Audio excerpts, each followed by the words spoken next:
Tunda na samu labarin cewa wai an tone gawar tsohuwa, na shiga cikin firgici, hankali na ya kasa kwanciya. Abin sai zama min kaman almara. Ai bari kawai Musbahu, mun sha damuwa da firgici har sai da idanuna suka daina zubar da hawaye. Haka ne, ba ki taɓa samun kwanciyar hankali ba.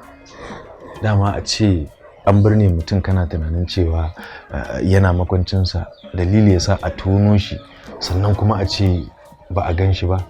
Ai babu magana kwanciyar hankali. Ya san da zu. Yawa barka dai. Ya ƙarin haƙuri. Alhamdulillah. To Allah ya ji kanta.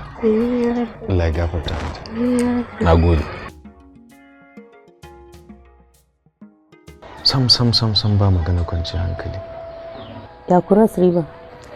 To babu daɗi dai za a ce.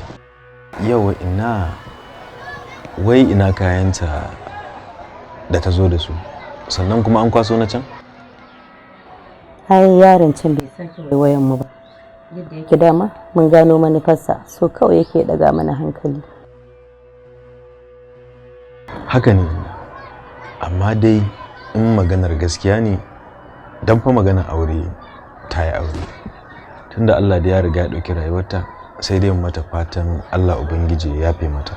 Amin. Allah kuma ya albarkaci abin da ta bari. Amin.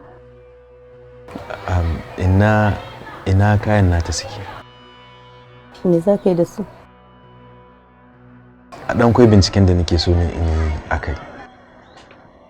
Da dai a ɗakin Shamsu suke, amma damuwa da gorin da malam yake min ba dare ba rana yasa na ɗauki hankalina daga kansu.